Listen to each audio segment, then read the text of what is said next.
This week on eNEWS, Lethbridge College is welcoming new students for the winter semester. The Kodiaks start back up after a long winter break, and Nika Yuko continues to light up Lethbridge.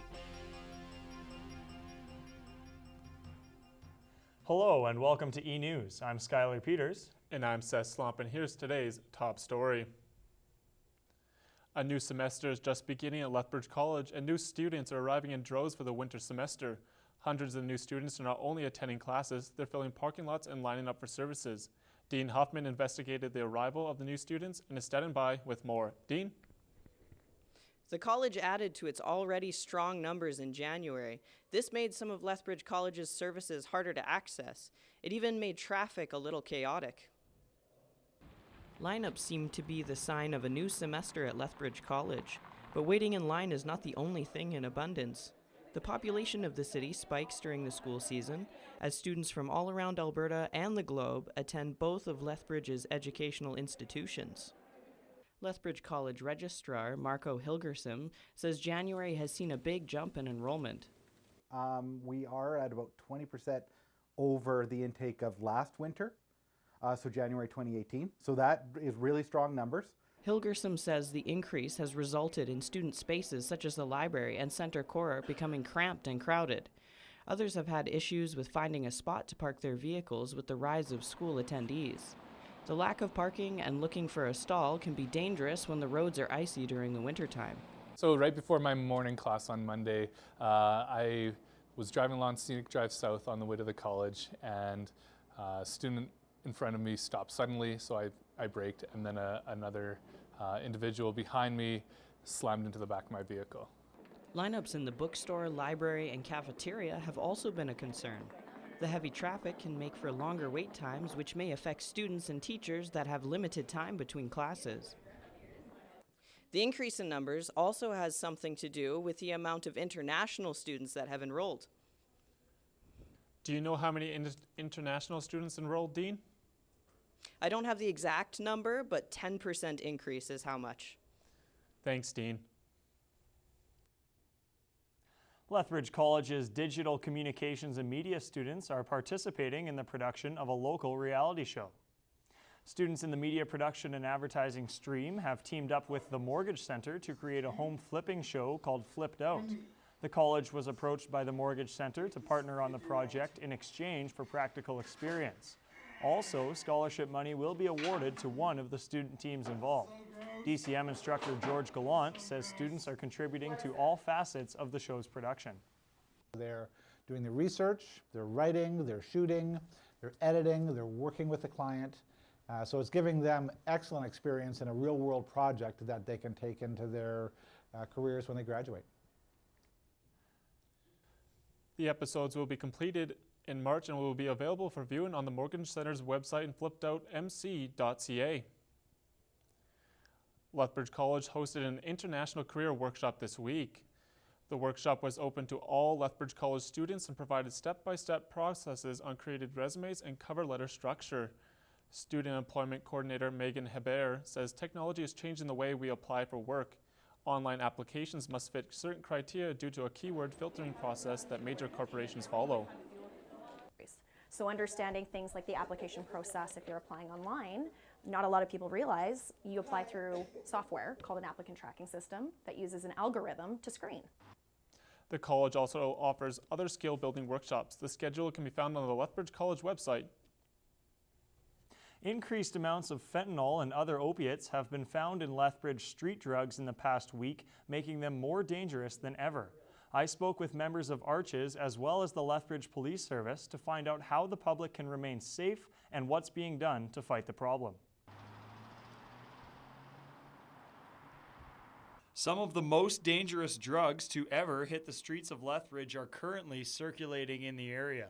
Street drugs such as methamphetamine and heroin have been found with increased doses of lethal opiates in the past week. This has resulted in more overdoses and several deaths among drug users in the area.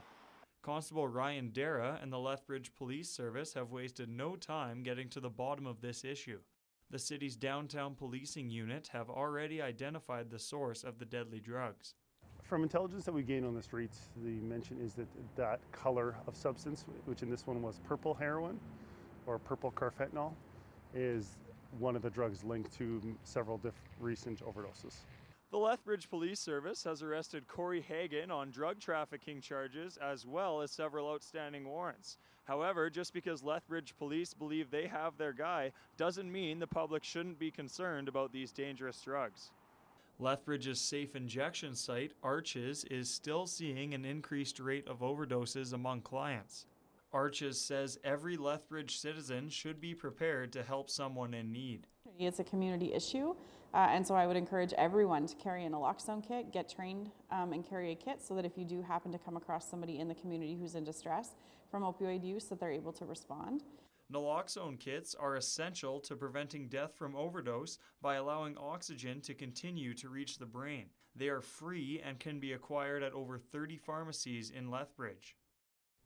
If you would like more information on where you can get a naloxone kit, visit the Alberta Health Services website for a full list. Victims of sexual violence in the Lethbridge area have new support resources available to them. The Chinook Sexual Assault Center opened its doors to the public last week. Some of the services available include counseling, legal system support, professional development, and education about sexual violence. CEO of the center, Christine Cassie, wants the center's clients to regain the positivity in their lives. We believe you and you aren't alone, and that your journey is going to be your journey, but there's a spirit within you and there's strength that exists there that you can reclaim and you can move forward and thrive. The center is located on 4th Avenue South and is open Monday to Friday. You can make an appointment by calling 403-694-1094. For the past several weeks, Canada's Yellow Vest movement has been holding demonstrations across the country, including here in Lethbridge.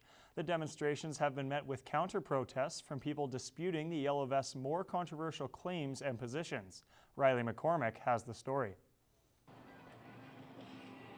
Yes, I like immigrants too. Canada's Yellow Vest movement has been holding demonstrations across the country, including right here in Lethbridge.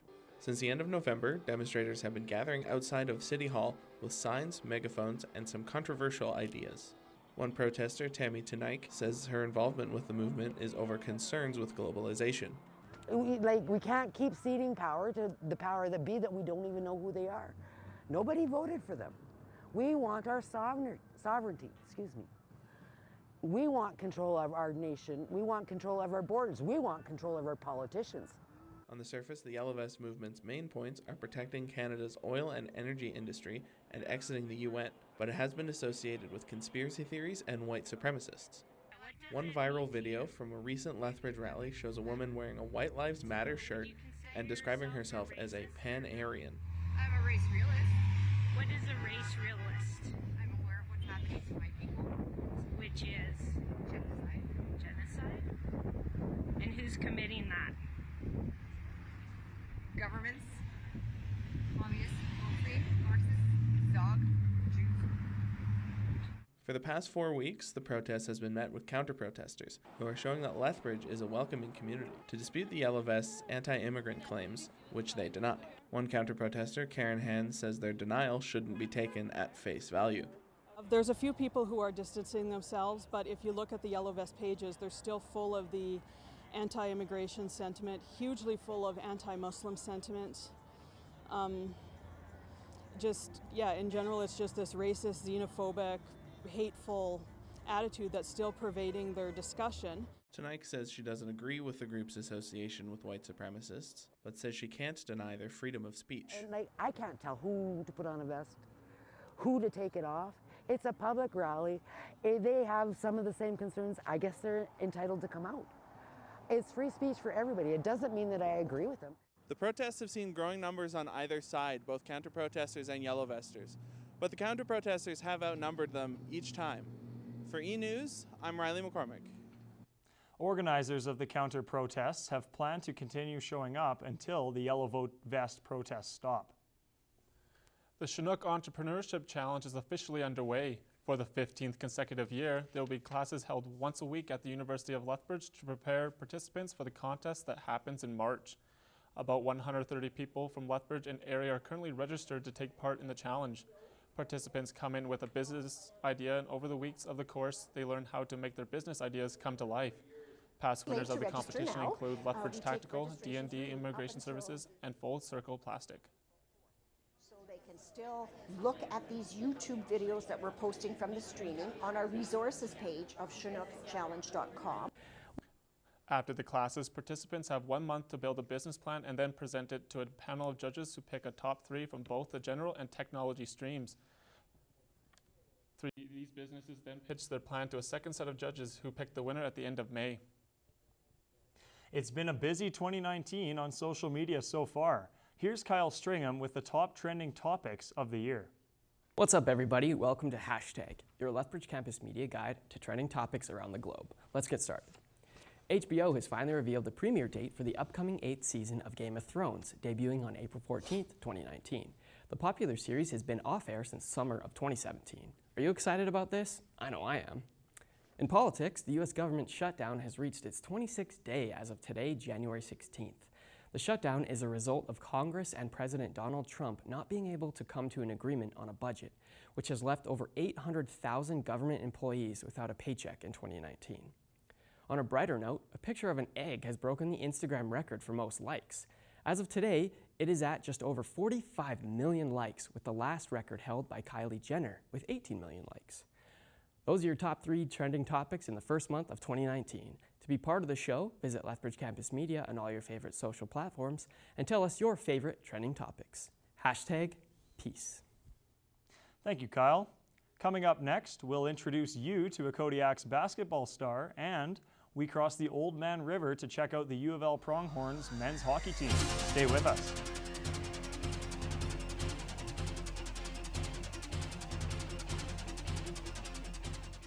The Lethbridge Historical Society is a group dedicated to preserving the history of Lethbridge since 1888.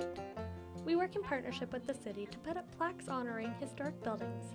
By joining as a member, you can help ensure history is not forgotten. The Lethbridge Historical Society gives you a chance to write history in books and create fun events. Together, we can celebrate the past and change the future with Lethbridge Historical Society. You may even leave a mark on Lethbridge history. For more information, go to lethbridgehistory.org.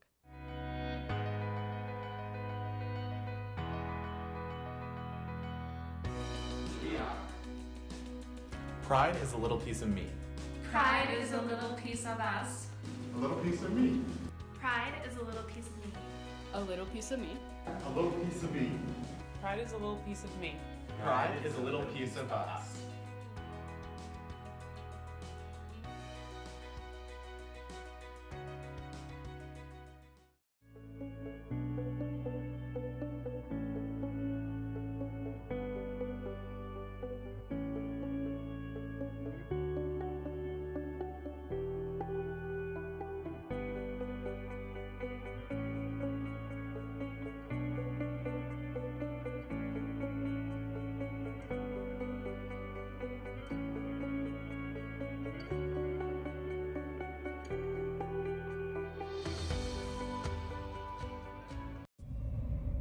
Why are you even trying? You're so stupid. No one's gonna miss you. Everyone hates you. You screw everything up. You're not alone. Come get the help you need at Crossroads Healing Center. We provide professional counseling and health services for all who come to our agencies. Hi, this is your 5-day weather forecast provided by Environment Canada. Earlier in the week, we're going to be looking at a little bit of flurries in the AM on Monday, dipping down to -7. Tuesday, Wednesday, a little bit more cloud, looking at a low of -5 through those 2 days, so not too bad. Thursday, Friday, we're going to be getting a little bit more sun, and throughout the weekend as well, looking at pluses of 5 and 7 through those 2 days. So if you get a chance, maybe take the kids, the dogs out, go down to Pavan, have a good time, enjoy that sunshine. Thanks, Cam. In sports, the Lethbridge College Kodiak's men's basketball team only has one fifth-year player on the team. His name is Michael Clemens. Clemens is currently the ACAC all-time assist leader, and recently he became the ACAC all-time steals leader. I had the chance to check out his journey to breaking those records. Huge applause for point guard Michael Clemens as he breaks the ACAC all-time steals record of 209. He's an all-around player that works hard on both sides of the court. The second-year Kodiak grew up in El Paso, Texas, where he played basketball for Parkland High School. He averaged 6.8 assists per game and 1.6 steals per game, which was well over the national average. He has been playing basketball for as long as he can remember. When he turned 8, he started playing summer ball and traveled around Texas. He says he plays basketball year-round. I've played all the way into college. I've never had time off until I was hurt in 2016, and then I was off for a year because of my wrist. But other than that, I've played either high school, summer, or college. Clemens has earned 4 ACAC All-Conference awards, was 3-time MVP in Grand Prairie, and won Texas State's free throw competition when he was only 8 years old. During his year off, he got a call from a former teammate, now Kodiak's assistant coach Tyson Pusher, to come play for the Kodiaks. Later that year, he signed with the team. Clemens' teammate Jackson Casco says he's an all-around basketball player and a great leader. I mean, he's always looking to find the open man on the court. He's a dog on defense. I mean, super intense player, and just as a leader, I think he's always willing to go the extra step for his teammates. Head coach Ryan Hagee summarizes Clemens' game into one word: playmaker. However, his scoring abilities fly under the radar. Well, he's our quarterback playmaker on the court, but his shooting is also very underrated. He scored 29 points the other night because he needed to, because they gave him the shot. Clemens doesn't crave the spotlight. He's quick to point out that his teammates make it easy for him. I have a lot of guys who complement my game well, and they make it very easy for me. So it's a lot easier on me this year. A lot of shooters around me, a lot of guys who can create their own shots. So it's a lot of fun playing with them.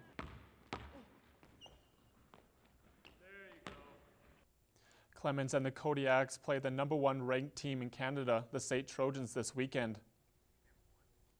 With the ACAC futsal season starting up, the Kodiaks are beginning preparations for hosting the ACAC Championship in March.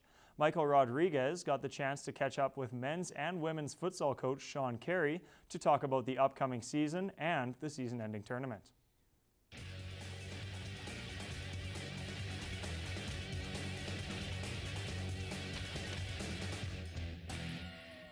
Welcome to the Kodiak Report. I'm Michael Rodriguez, and I'm here with Coach Sean Carey for the men's and women's futsal teams. So, Sean, tell me a little bit about futsal. It's a little bit of a obscure sport. It is. It's a very new sport for, especially for North America. It's been playing for a lot of years down in South America, and it's starting to get worldwide now. So it's a little bit of a version of the outdoor game inside, a little bit more skill orientated. For the ACAC to pick that up, it's a great asset for us to be able to use for accountability for players, keeping them in the programs through the year, and then it's also for the players that are deciding between U Sports and the ACAC to be able to give them an extra incentive to want to come to ACAC. So it's a really good program. It's very skilled. It's a quick game. There's not a lot of respite, and it's the players seem to really enjoy it, which makes our job as easier as coaches too. Is there any integral players that will be relied upon for your season? Well, I think we've got lots of players coming back this year that actually played the season last year. As you know, the girls finished second last year at Conference Championship, so obviously we want to go one more with the girls this year and try and bring it home here. And then on that there'll be Vicky Nerona, Christine Moser, Brooklyn Bellavance, Sydney Hope. A lot of these girls are coming back. They're hungry to want to go one step further. With the boys, our leadership group, Ben Knight, Taylor Laviolette, Tyler Boland, those guys are all hungry again. They didn't feel they finished where they wanted to finish last year, so they want to prove a point this year. When can we catch the first home game of the season? Well, we don't unfortunately play until the Conference Championships, which is the 15th of March. The schedule's not out yet, but I believe it starts at 9 o'clock in the morning. Thanks, Sean. Well, that's all the time we have for Kodiak Report. See you next time. Still with Kodiak Athletics, the second half of the season for the men's volleyball team is well underway. A smooth first semester has the team anticipating a great finish for the year. Megan McCoy has that story.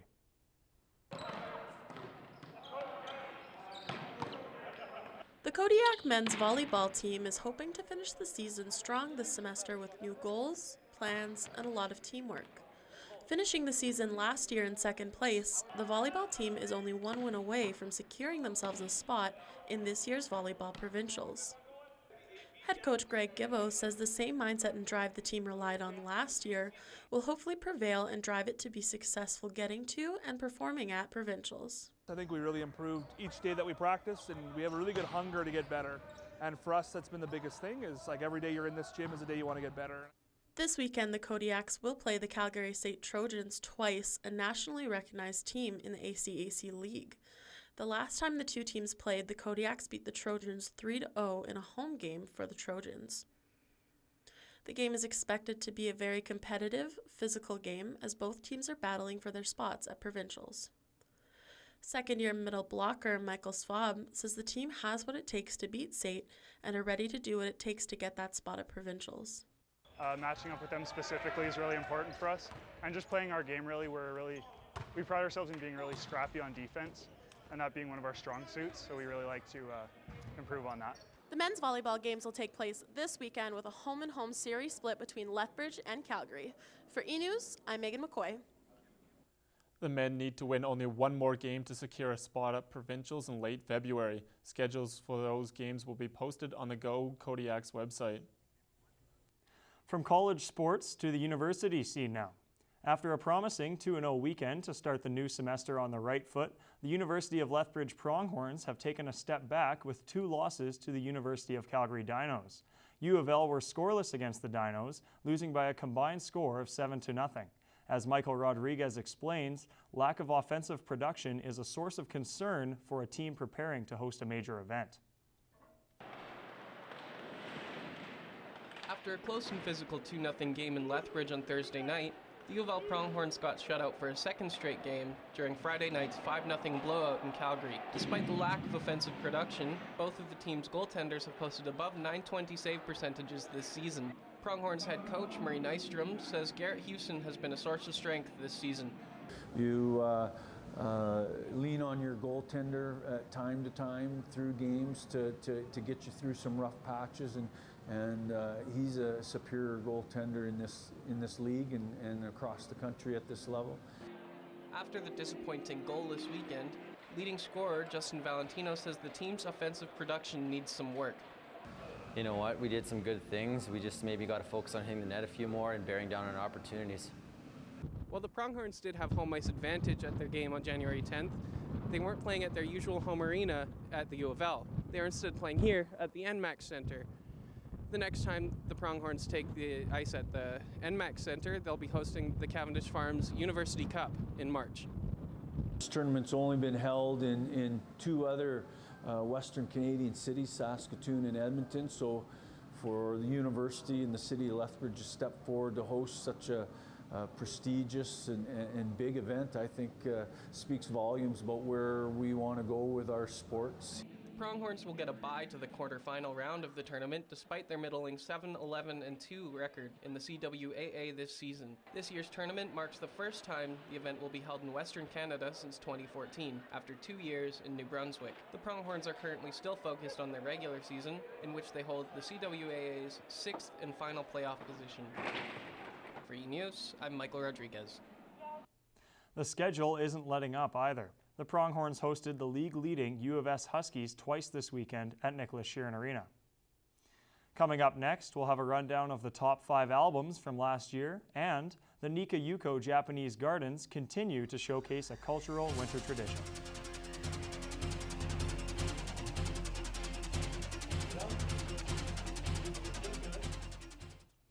At the Last Chance Cat Ranch, our mission is to find a forever home for abandoned or homeless cats. We provide a safe, loving environment where cats can play and socialize with other cats. We have plenty of friendly, lovable cats that are waiting for a new companion. If you're thinking about adopting a cat, come to the Last Chance Cat Ranch. We need your help to ensure these cats will have a forever home. Come into the Last Chance Cat Ranch today and save a cat's life. Together, we can make a difference. I'm so sorry. You are my best friend, but there is no other way. I can't keep up with the bills. I can't afford to keep you.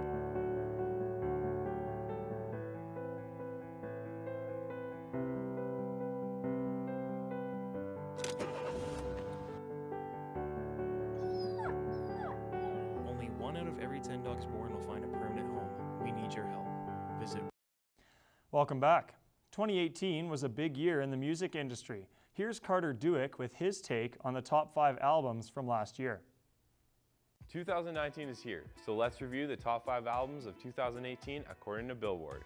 Number 5 was Divide by Ed Sheeran.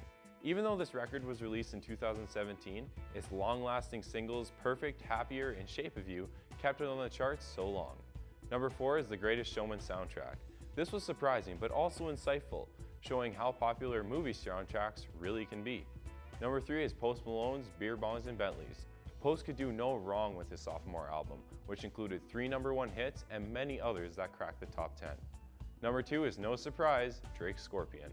It doesn't really matter what this man releases, it's gonna get numbers. Scorpion was no exception as it broke numerous records, including most songs in the top 10 by a single artist at a single time. Number 1 is Taylor Swift, Reputation. Sorry, what? No, is this a mistake? What was on that album? Whatever. That was your top 5 albums of 2018. Thanks, Carter. Nika-Yuko Japanese Garden is in the last month of its 3rd annual Winter Lights Festival. From November to February, the local garden is lit and people can walk through to enjoy the sights. Derek Kendall went down to get all the details about this year's display. More than 115,000 lights decorate the Nika-Yuko Garden, and they'll continue to light up the night until early February. According to the center, a huge focus for Nika-Yuko is keeping the garden authentic, which is where the original idea for the Winter Lights Festival came from. It's traditional for Japanese gardens to be lit up during the winter months. People come from all over the city and outside to see the lights, and according to visitor George Takashima, they do a great job in staying authentic. Very interesting and very good. Again, lights are something that you now find in the Japanese gardens in Japan, so it's again adds to the authenticity of the gardens. There are over 300 Japanese gardens in North America, but Nika-Yuko is one of the only ones in Canada, which makes it especially significant because Lethbridge has the 3rd largest Nisei population in Canada. The Nisei people are 2nd-generation Japanese immigrants.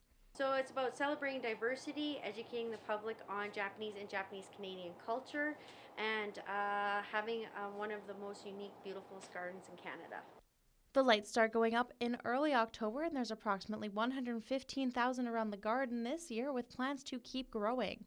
This year, about 15,000 people came through to see the lights. On February 2nd, the Lights Festival will end, and Nika-Yuko will host a traditional Japanese festival called Setsubun to welcome in the spring season.